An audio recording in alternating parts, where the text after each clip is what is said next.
Halo, selamat pagi, salam sejahtera buat kita semua. Perkenalkan, saya Lois Olnike Tambunan, salah satu dosen di program studi pendidikan matematika Universitas HKBP Nomensen Pematang Siantar. Bidang keilmuan saya adalah pendidikan matematika. Pada kesempatan kali ini, saya akan memaparkan salah satu mata kuliah yang saya asuh di program studi pendidikan matematika. Adapun tujuan dari pemaparan ini adalah dalam rangka unjuk kerja bukti pelaksanaan Tridharma perguruan tinggi pada bidang pengajaran. Pada kesempatan kali ini, saya akan memaparkan salah satu mata kuliah saya asuh di program studi pendidikan matematika, yaitu Kapita Selekta Matematika SD dengan bobot penilaian 3 SKS.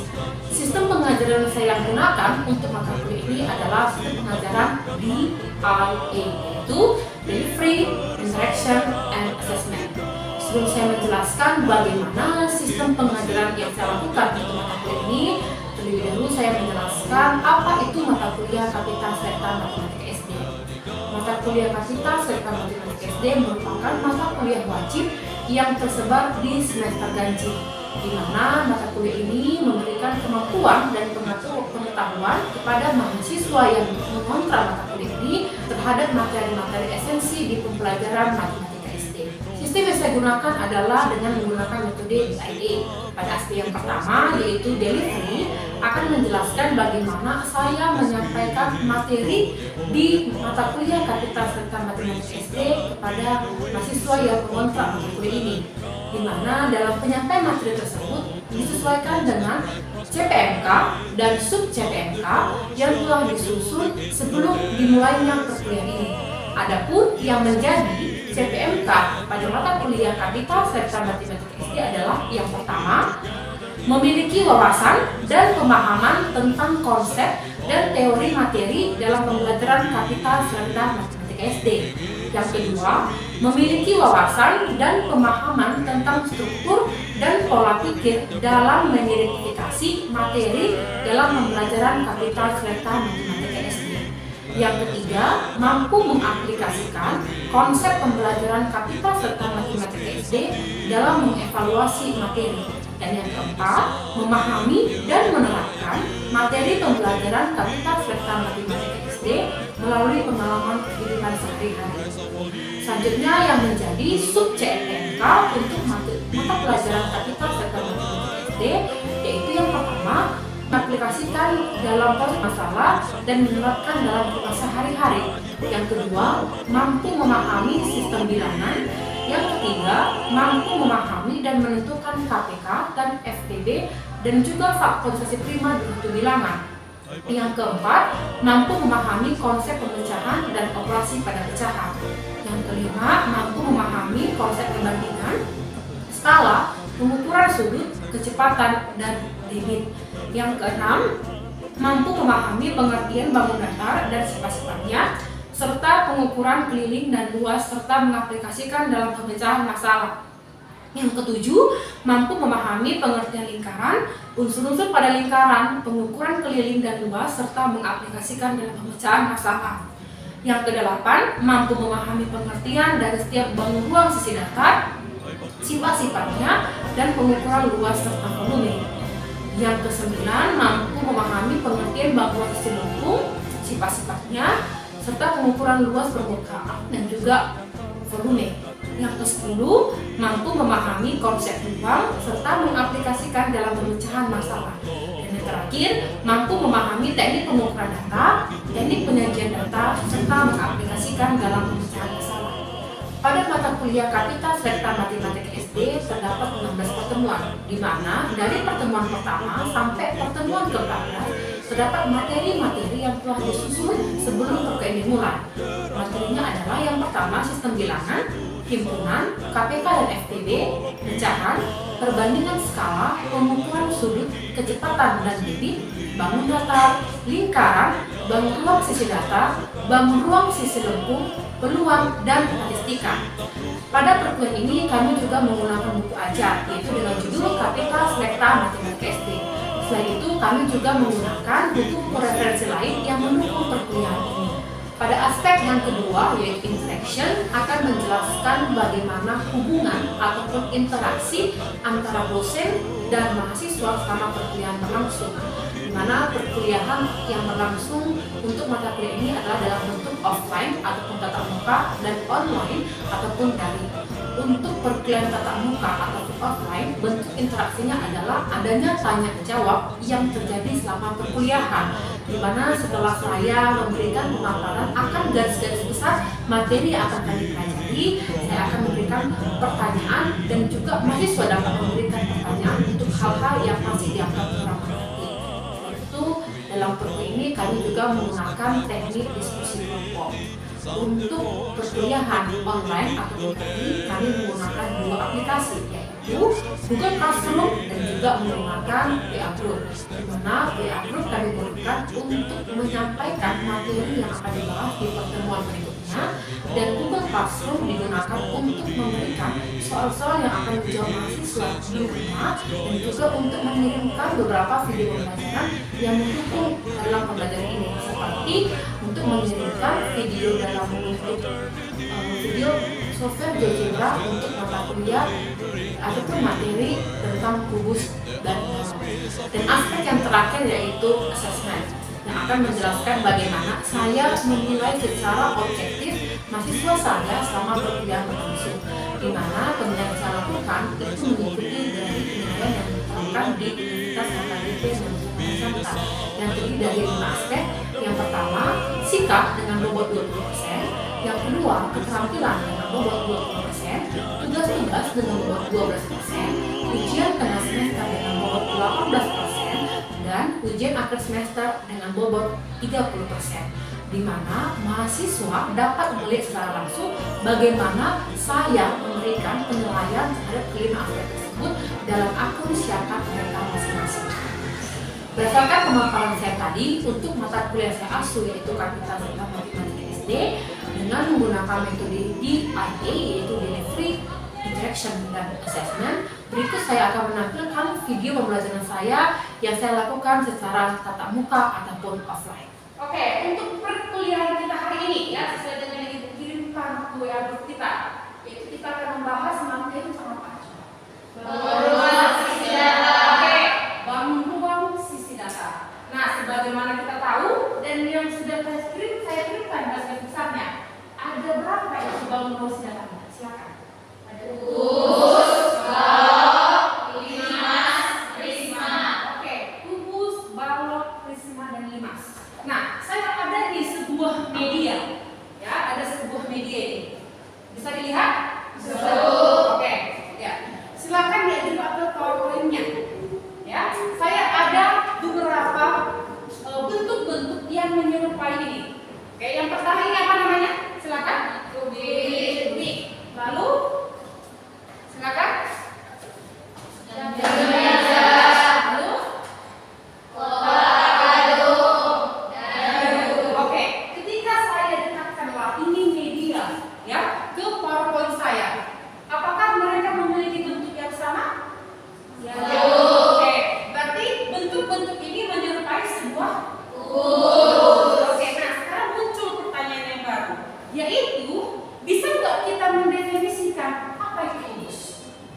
Ya, jadi bisa nggak kita kasih definisi apa itu bangun ruang sisi data? Yang pertama tentang kubus. Sebelum kita mendefinisikannya, mari kita dulu memahami yang menjadi unsur-unsur dari sebuah kubus. Ya, yang pertama silahkan perhatikan di slide.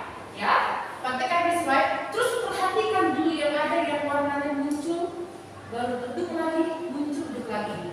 Oke, sebelum saya melanjutkan slide saya, ya, ada nggak yang bisa silakan tunjuk tangan? Ada nggak yang bisa mengatakan itu merupakan apa dalam unsur-unsur kubus? Silakan. Ya, silakan bos. Ivo. Titik apa nih? Titik kubus. Titik kubus apa disebut dengan titik sudut kubus. Oke, kalau kita hitung ada berapa titik sudutnya ini? 8. Hah? 8. Saya mau lanjutkan slide-nya. Inilah yang merupakan titik sudut dari sebuah kubus, yaitu memiliki 8 titik sudut, yaitu ada A, B, C, D,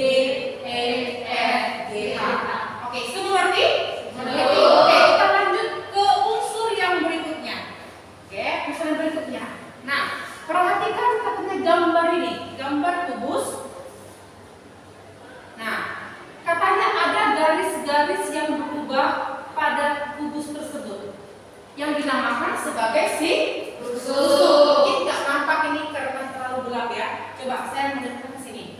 Oke, tadi kita katakan alasnya itu dinamakan tadi A B C D dan tampaknya E F G H. Makanya dinamakan khusus A B C D E F G H. Sekarang saya mau tunjuk. Ini merupakan rusuk yang dinamakan rusuk apa? A B C D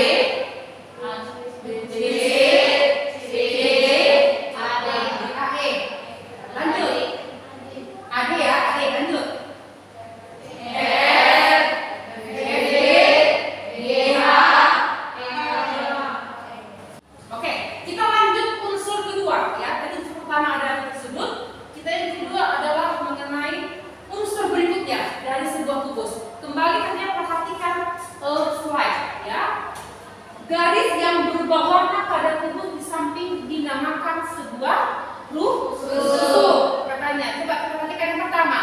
Ada rusuk Oke, lanjut rusuk BC, lanjut C, ya lanjut Oke, lanjut F, G, H,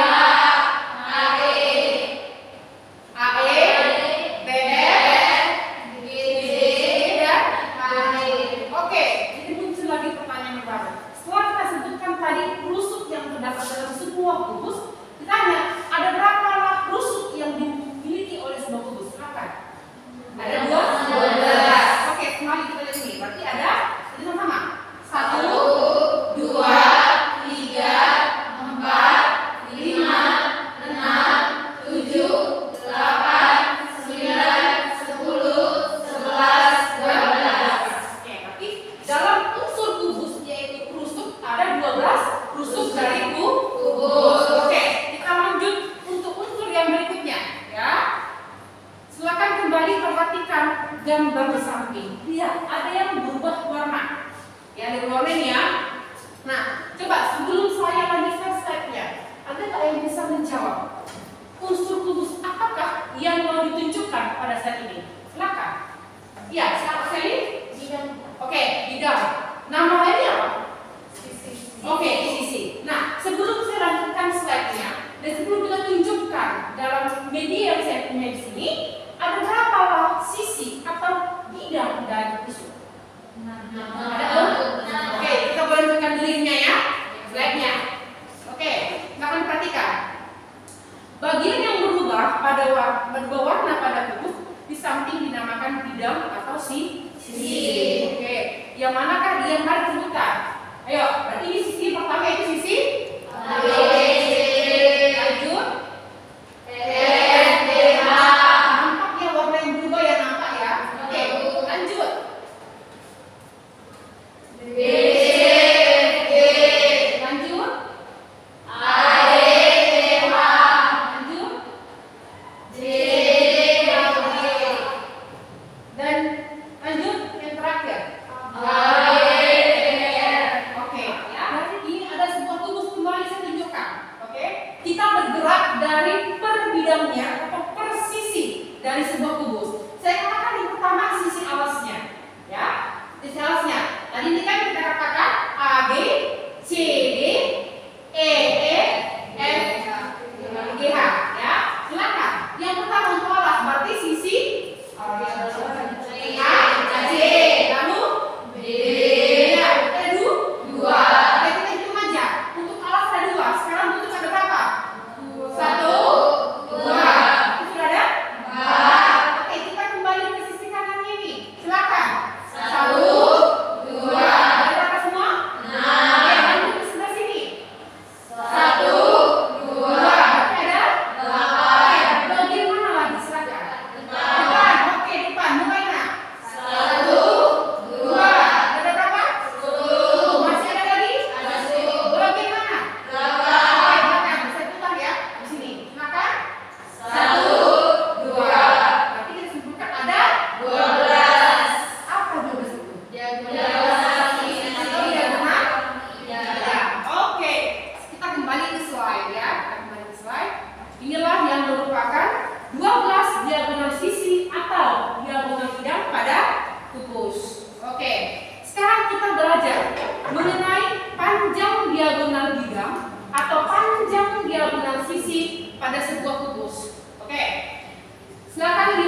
lihat di sini.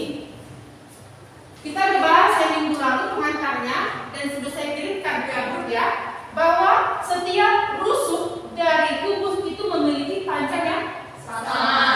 Jika saya katakan AB itu merupakan sisi, berarti BC merupakan sisi dan juga CD merupakan sisi. Artinya semuanya memiliki panjang yang sama. Oke, kita akan belajar bagaimana menentukan panjang diagonal bidang atau kubus. Bidang kubus, mari. Nah, sekarang kita sudah memperhatikan kubus di bawah ini, ya. Tadi kita bahas nih mengenai panjang diagonal sisi atau diagonal bidangnya. Kita ambil yang bagian depan. Bagian depan berarti untuk bagian persegi AB FE atau AB EF. Udah? Kalau kita disebutkan ada berapa diagonal sisi pada bidang AB F? Dua. Siapa di tengah kita? BE dan AK. Oke, kita katakan yang pertama BE. Oke. Nah, kita kembali perhatikan. Oke. Dari diagonal bidang itu, bidang tersebut yang salah satu diagonal bidangnya adalah si BE, kita turunkan ke bawah deh. Ya, karena kita mau menghitung panjang diagonal bidang, di mana kita menghitung panjang diagonal BE. Oke, kita tarik ke bawah, maka akan terbentuklah sebuah segitiga. Oke, saya mau nanya, jika kita mau menentukan panjang diagonal BE, kita dikasih nih bentuknya dalam bentuk diagonal sisi, diagonal siku-siku, segitiga siku-siku. Kalau kita menghitung panjangnya ini BE, apalah yang terlintas dalam pikiran saudara ketika kita mau menghitung panjang diagonal bidang BE? Silakan. Ya, itu ya. Oke, Deborah, saya minta nggak info apa sih rumus dari Pythagoras? Panjang sisi miring sama dengan akar dari jumlah kuadrat kedua sisi tegak. Oke, seandainya kita tarik di sini ya, ini yang merupakan segitiga siku-siku dari si segitiga apa? A, B, dan E. Ya, dimana kita disuruh menentukan berapalah panjang diagonal sisi dari si BE, atau dalam segitiga ini menentukan panjang dari si BE. Oke, tadi kata Oseli dengan mencari rumus kita Pythagoras. Ayo, sama berarti BE kuadrat sama dengan AB kuadrat ditambah AE kuadrat. Oke, ya. Nah, tadi kan dikatakan bahwa setiap rusuk dari kubus memiliki panjang yang sama. Jadi kalau saya katakan di sini demikian, AB itu adalah sisi. Saya mau tanya nggak? AE itu apa? Sisi juga. Ya. Berarti kita lanjutkan ke sini. BE kuadrat sama dengan AB kuadrat ditambah AE kuadrat. Yang mana kalau kita disuruh mencari hanya panjang BE, kita pakai rumus akar dari AB kuadrat ditambah AE kuadrat. Oke. Ayo. AB kuadrat, AB berapa? Sisi S. Berarti S kuadrat ditambah S kuadrat berarti sama dengan akar dari 2S kuadrat. 2S kuadrat. Artinya panjang dari diagonal bidang atau diagonal sisi BE adalah sama dengan S akar 2 atau sisi akar 2. Itulah untuk mencari panjang diagonal bidang atau diagonal sisi BE pada kubus ABCDE FGH. Oke, tiga ya. Jadi ini dia penjabarannya. Jadi kita kerjakan dulu baru kita tentukan. Hasilnya sama. Oke. Sekarang kita masuk ke unsur yang berikutnya. Oke. Unsur yang berikutnya. Lihat, perhatikan unsur atau garis yang terdapat di kubus ini. Ya, di kubus ini. Ada nggak yang berubah-ubah warnanya? Ada ya. Nah, sebelum kita lanjut lebih dalam di PPT-nya, siapa yang bisa katakan ini mau menunjukkan unsur apa dalam kubus? Silahkan. Ya, itu. Oke, diagonal 2. Nah, sebelum kita lanjut nih, langsung masuk ke media saya punya, kita hitung dulu. Ada berapa lah diagonal ruang pada kubus? Silahkan perhatikan. Ada 4. Oke, silakan sebutkan diagonal ruang yang pertama. AD. Diagonal ruang yang kedua. Berapa? D. F. Diagonal ruang yang ketiga. HB. HB ya. Oke, diagonal yang terakhir. C. Berarti ada berapa diagonal ruang pada kubus? 4. Oke, kita langsung aja yang nilainya. Kembali perhatikan, ya, perhatikan kubus ini. Yang pertama, diagonal ruang berarti dari sudut satu sisi ke sisi lainnya. Lanjut. Silakan yang ini. 1. Lanjut. 2. Lagi. 3. Lalu 4. Oke. Jadi tadi kita menentukan bagaimana mencari panjang sisi atau panjang diagonal sisi dari sebuah kubus. Nah, sekarang kita lihat ini. Ada nggak rumus untuk mencari panjang dari diagonal ruang pada kubus? Ada nggak yang bisa menjelaskan atau menentukan bagaimana mencari panjang diagonal ruang pada sebuah kubus? Silakan. Ada yang bisa? Mencari diagonal ruang, rumus diagonal ruang pada kubus. Ayo. Bagaimana tadi? Tadi kan kalau mencari panjang diagonal sisi, S akan 2. Kalau diagonal ruang, bagaimana cara kita mencarinya? Silakan. Nah, coba kita perhatikan dulu slide ini. Ya. Jadi, tadi kan diminta kita mencari panjang diagonal sisi ABD. B ya, kedua sisi. Sekarang kita disuruh mencari panjang diagonal si HB. Siapa yang bisa? Ayo, silakan. Ya, oke, silakan, Nak.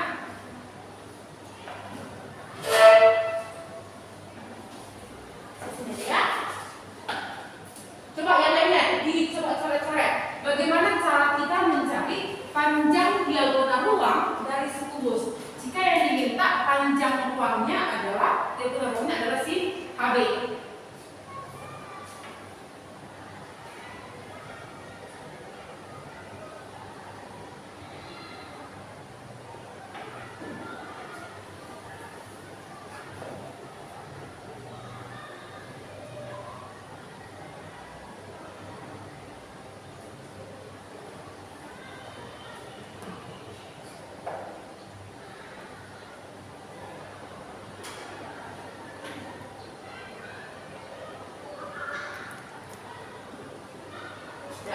Oke, terima kasih. Oke, ada nggak yang bisa, ada nggak yang mendapatkan hasil yang sama dengan tadi si Las Maria? Ada?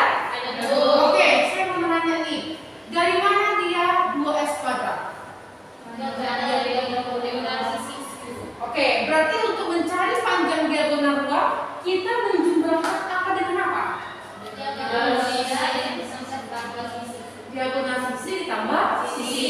Oke, berarti DB tersebut merupakan diagonal sisi dari sekubus. Berarti 2S kuadrat ditambah S kuadrat yang merupakan sisi. Maka dapatlah S akan 3. Oke, terima kasih untuk Las Maria.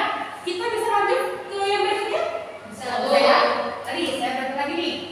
Sisut udah, ya. Rusuk juga udah. Diagonal sisi juga udah dan diagonal ruang. Dari intisari yang saya kasih minggu lalu, apalah unsur yang terakhir yang akan kita bahas? Silakan. Bidang dia. Oke, kita akan membahas yang terakhir yaitu di bidang diagonal pada kubus. Silakan. Kembali kita diminta untuk memperhatikan kubus A, B, C, D, E, F, G, H.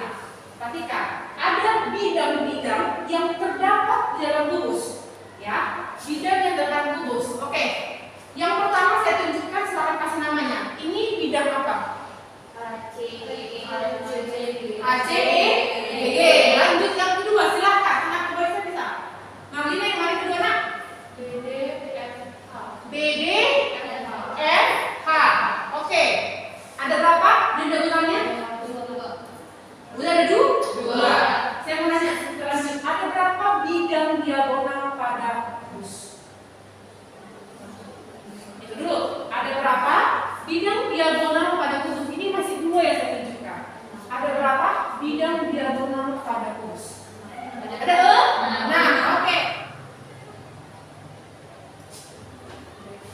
BDFH. Yang kedua ACEE. Yang ketiga ABGH. Yang keempat CDFM. Oke, yang kelima ABGH, dan yang terakhir ABGH.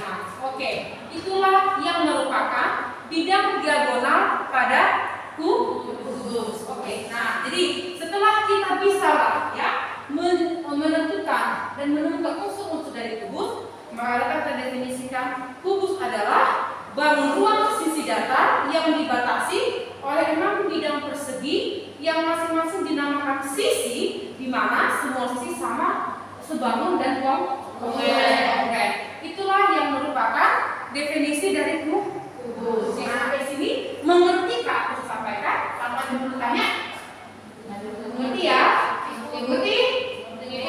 Selain dari unsur-unsur tadi dan rumus-rumus yang terdapat pada ruang sisi kubus, saya juga ini ada menampilkan ya, menampilkan dari jaring-jaring salah satu jaring-jaring dari kubus. Ya, di mana agar lebih real nampaknya yang jaring-jaring itu dari kita membentuk sampai nanti membentuk isi terbentuk sebuah kubus, ini kita buat dalam software GeoGebra.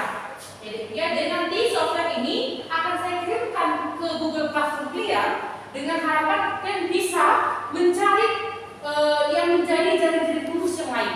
Ya, jadi kan ada banyak jaring kubus ya. Tapi salah satunya yang saya buatkan. Ya, jadi pertama kita bilang bahwa silakan aplikasi software itu dimiliki masing-masing, sehingga nanti tugas kamu untuk minggu depan, ya, kalian membuat software membuat jaring-jaring kubus dengan menggunakan software GeoGebra dan kalian kirimkan kembali ke Google Classroom. Jadi ini ada dari awal untuk buka sampai akhir. Jadi nanti ada langkah-langkah saya berikan di Google Classroom. Bisa dilihat semua?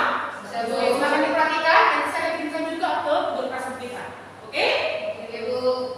Itulah untuk pertemuan kita hari ini untuk materi bangun ruang sisi datar, yaitu kubus. Jadi mengharapkan seperti yang disampaikan, dibuatlah ya jaring-jaring kubus dengan menggunakan software GeoGebra, dan juga nanti aku akan kirimkan beberapa soal yang kalian jawab di Google Classroom. Ya, ibu harapkan yang kerjakan, dan juga ibu akan memberikan lagi kembali materi yang akan kita bahas minggu depan. Jadi itu hanya intinya saja ya, mereka sudah misalnya. Silakan dibaca, dipakailah buku kita ya, buku kita sebagai acuan kami untuk mengerjakan soal-soal, dan juga tadi menggambarkan jaringnya menggunakan software GeoGebra, dan juga tidak menutup kemungkinan kamu gunakan buku referensi lain. Ya, oke. Terima kasih untuk pertemuan kita hari ini. Silakanlah untuk menutup pertemuan kita. Kita awali dengan doa, tutup dengan doa. Saya minta kepada Rasmirah untuk dengan doa. Silakan.